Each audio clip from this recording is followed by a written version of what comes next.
محمد على حبيبك خير الخلق كلهم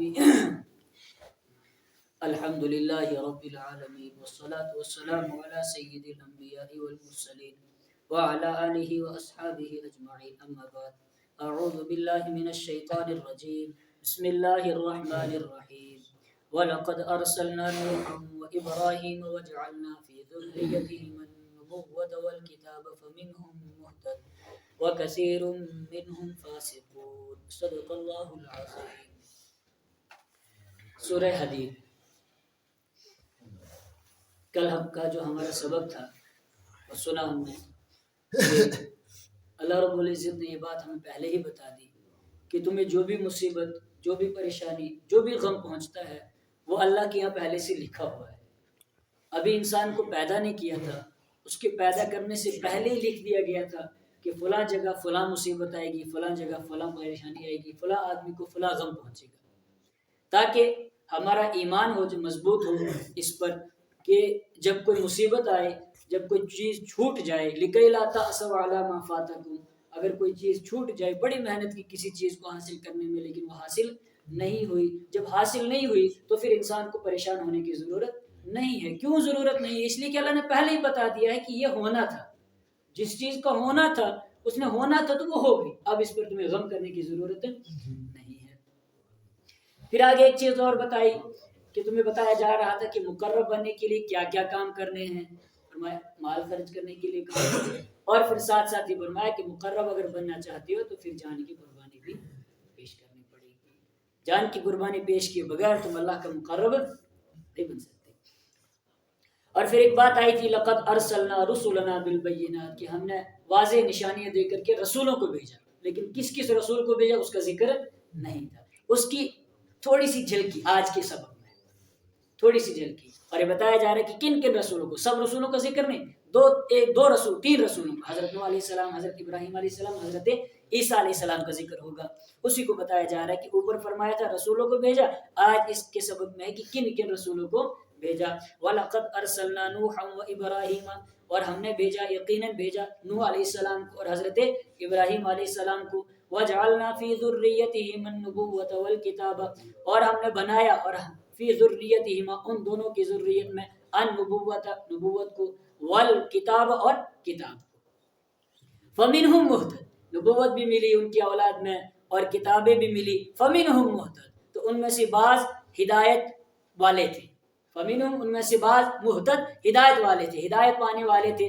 وَكَثِيرٌ مِّنْهُمْ فَاسِقُونَ، اور اکثر ان میں سے فرما برداری سے نکل جانے والے. ایمان والے، ہدایت والے بہت کم تھے، بہت کم تھے، لیکن جو نافرمان تھے، فرما برداری سے نکل جانے والے تھے، نافرمانی کرنے والے تھے، کثیرٌ، بہت زیادہ.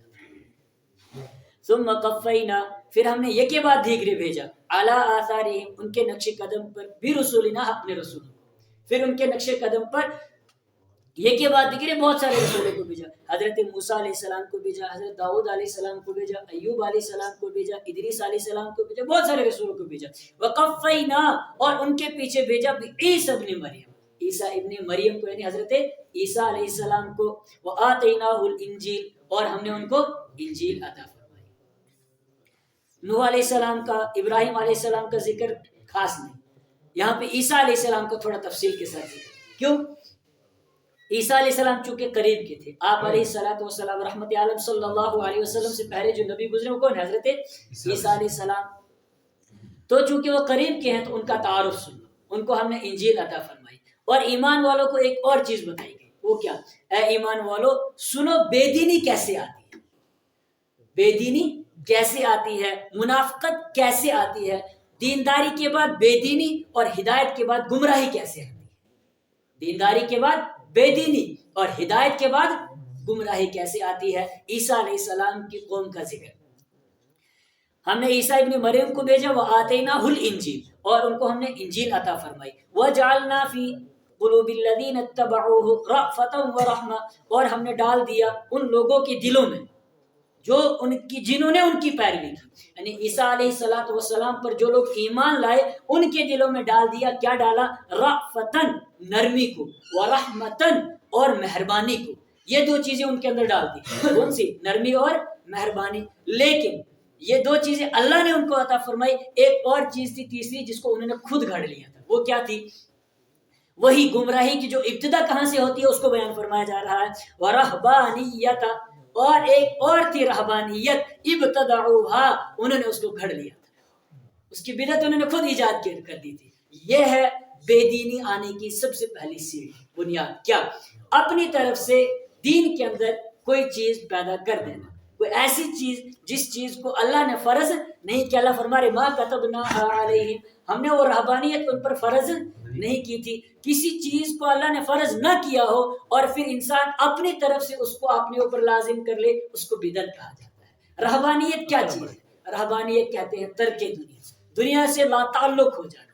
کیا لا تعلق ہونے کا مطلب؟ اچھے کپڑے نہیں پہننا، اچھی چیزیں نہیں کھانا، گھروں میں نہیں رہنا، جنگلوں میں چلے جانا، دریاؤں کے کنارے رہنا، شادی بیاہ نہیں کرنا. ان تمام چیزوں سے کیا ہو جانا؟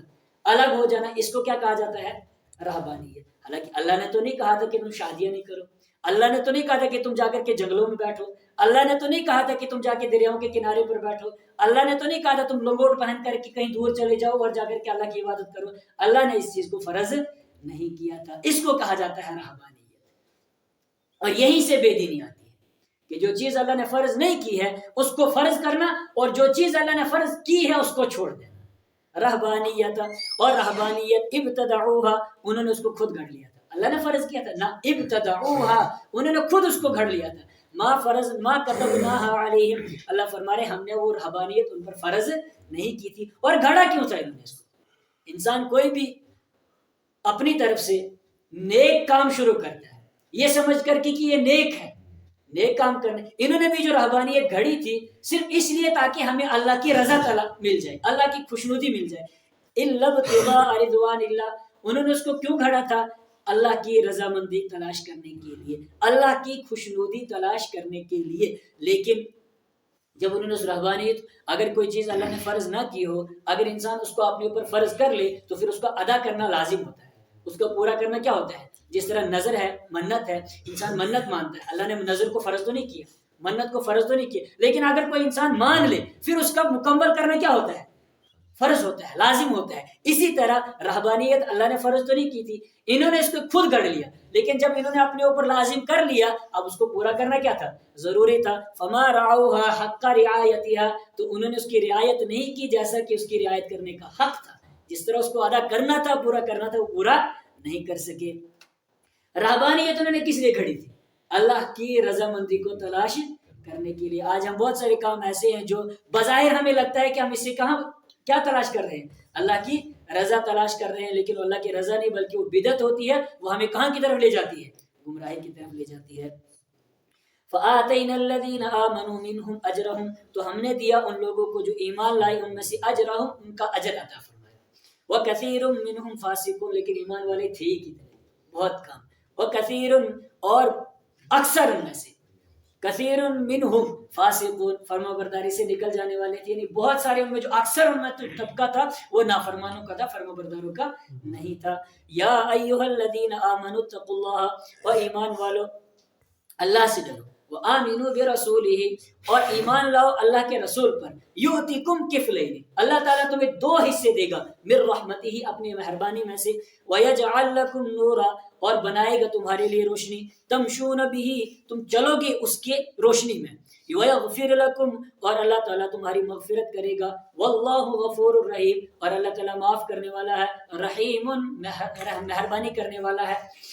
یہاں کہا جا رہا ہے ایمان والو اللہ سے ڈرو. تو ایمان والوں سے مراد کون سی ایمان والے ہیں؟ کیونکہ اوپر اہل کتاب یہود و نصارہ کا ذکر چل رہا ہے، تو انہی سے کہا جا رہا ہے کہ اے یہود و نصارہ، تم پچھلے نبی کی شریعت کو بھی مانتے ہو، اب اس شریعت کو بھی مانو. یعنی اللہ پر ایمان تو رکھتے ہو تم، اب اللہ کے رسول کو بھی، یعنی رحمت عالم صلی اللہ علیہ وسلم کو بھی اللہ کا رسول تسلیم کرو. اگر تم ان پر بھی ایمان لاؤ گے تمہیں ڈبل اجر ملے گا. ڈبل اجر کیسے ملے گا؟ فرمایا پچھلی شریعت پر جو عمل کر رہے تھے اس کی وجہ سے 1 اجر، اور اس شریعت پر عمل کرنے کی، ایمان لانے کی وجہ سے 1 اجر. کتنے ہو گئے تمہیں؟ 2 حصے ملیں گے. اور وَيَجْعَلْ لَكُمْ نُورًا، اور اللہ تعالیٰ تمہیں روشنی عطا کرے گا. روشنی عطا کرے گا کیا مطلب ہے؟ دنیا کے اندر بھی روشنی عطا کرے گا اور آخرت کے اندر بھی تمہیں روشنی عطا کرے گا. دنیا کے اندر روشنی ملنے کا کیا مطلب ہے؟ دنیا کے اندر روشنی ملنے کا مطلب یہ ہے کہ وَيَجْعَلْ لَكُمْ نُورًا سے مراد ہے تمہیں اللہ تعالیٰ فرقان عطا فرمائے گا۔ فرقان کس کو کہتے ہیں؟ سورہ انفال کے اندر ہم نے پڑھ لیا، فرقان اللہ کی طرف سے وہ ذوق ہے جس کے ذریعے سے انسان حق اور باطل، سچ اور جھوٹ کے درمیان فرق کر سکتا ہے، اس کو کہا جاتا ہے فرقان۔ تو اللہ تعالیٰ تمہیں ایسا ذوق عطا کرے گا جس سے تم سچ اور جھوٹ کے درمیان فرق کر سکو گے۔ اور آخرت میں روشنی ملنے کا مطلب ابھی پیچھے ہم پڑھ چکے کہ یوم تری المؤمنین والمؤمنات یسعی نورہم بین ایدیہم، کہ ایمان والے مرد اور ایمان والی عورتیں ان کی روشنی ان کے سامنے اور ان کی دائیں طرف کیا ہوگی؟ چل رہی ہوگی۔ بشراکم اليوم، ان سے کہا جائے گا آج تمہارے لیے کیا ہے؟ خوشخبری ہے، جب باغات کی جن کے نیچے نہریں جاری ہیں، ذالک هو الفوز الکبیر، عظیم، یہی بڑی کامیابی ہے۔ تو آخرت میں وہ نہیں مراد ہے۔ لئلا یعلم اہل الکتاب الا یقدرون علی شیء من فضل اللہ، تاکہ اہل کتاب جان لے اللہ یقدرون کہ وہ طاقت نہیں رکھتے ہیں علی شیء من فضل اللہ، اللہ کے فضل میں سے کسی چیز پر، ان الفضل بید اللہ، اور یہ کہ فضل اللہ کے ہاتھ میں ہے، یؤتیہ من یشاء، اللہ اپنے فضل کو دیتا ہے جس کو چاہتا ہے۔ اس آیت کا کیا مطلب ہے؟ مدینہ کے اندر جو یہودی تھے ان میں سے جو یہودی ایمان نہیں لائے تھے، ان میں سے ایک بڑی تعداد ان لوگوں کی تھی جو حسد کی وجہ سے آپ علیہ السلام پر ایمان نہیں لائے تھے۔ کس کی وجہ سے؟ حسد کی وجہ سے۔ حسد کیا تھا؟ حسد یہ تھا کہ وہ کہتے تھے کہ نبی جو ہے وہ بنو اسرائیل میں کیوں نہیں آیا، بنو اسحاق میں کیوں آیا؟ یعنی نبی علیہ السلام جو آخری نبی ہیں وہ ہم میں کیوں نہیں آئے، قریش میں کیوں آئے؟ اس وجہ سے وہ کیا، حسد کی وجہ سے وہ ایمان نہیں لائے۔ اللہ رب العزت نے فرمایا کہ یہ جو نبوت ہے یہ نبوت اللہ کا فضل ہے، اللہ کا فضل ہے، اور اللہ جس کو چاہے یہ فضل عطا کرے، تمہارے اختیار میں نہیں، اللہ کے اختیار میں تھا فضل، تو اللہ نے چاہا تو کس کو دے دیا؟ قریشیوں کو دے دیا، بنو اسحاق کو دے دیا، اسحاق علیہ السلام کی اولاد کو عطا فرما دیا، بنو اسرائیل کو نہیں دیا۔ تو اسی کو فرمایا جا رہا ہے تاکہ اہل کتاب کو پتہ چل جائے کہ نبوت اللہ کا فضل ہے اور اللہ اپنے فضل جس کو چاہتا ہے اس کو عطا فرماتا ہے۔ ایک اور دوسرا مطلب، عیسائیوں میں ایک طریقہ کار تھا، رائج ہو گیا تھا، وہ کیا، ان کے جو پادری تھے پیسے لے کر کے مغفرت نامے بانٹ دیتے تھے۔ کیا کرتے تھے؟ جو پیسے دے گا اس کے لیے مغفرت نامہ لکھ دے، بھائی تیری مغفرت، تیری مغفرت، تیری مغفرت۔ اور جب وہ آدمی مر جاتا تھا تو وہ پرچہ جو تھا مغفرت نامہ وہ اس کے ساتھ ہی دفن کر دیا جاتا تھا، اور یہ کہہ دیا جاتا تھا کہ اب اس کی کیا ہو جائے گی؟ مغفرت ہو جائے گی۔ اللہ نے فرمایا نہ، یہ جو مغفرت ہے یہ بھی اللہ کا فضل ہے، اور اللہ جس کو چاہتا ہے اس کی مغفرت فرماتا ہے، جس کو چاہتا ہے اس کی مغفرت نہیں فرماتا۔ یہ فضل جس کو اللہ تعالیٰ دینا چاہے اسی کو دے سکتا ہے، تمہارے اختیار میں یہ کچھ نہیں ہے، اسی کو بیان کیا جا رہا ہے۔ اللہ یعلم اہل الکتاب، تاکہ اہل کتاب جان لے، اللہ یقدرون علی شیء من فضل اللہ، کہ وہ طاقت نہیں رکھتے اللہ کے فضل میں سے کسی چیز پر، وان الفضل بید اللہ، اور یہ کہ فضل اللہ کے ہاتھ میں ہے، یؤتیہ من یشاء، اللہ تعالیٰ اس فضل کو دیتا ہے جس کو چاہتا ہے، واللہ ذو الفضل العظیم، اور اللہ تعالیٰ بڑے فضل والا ہے۔ اللہ رب العزت مجھے بھی اور آپ کو بھی اپنا فضل نصیب فرمائے، پوری امت کو اپنا فضل نصیب فرمائے۔ وآخر دعوانا ان الحمد للہ۔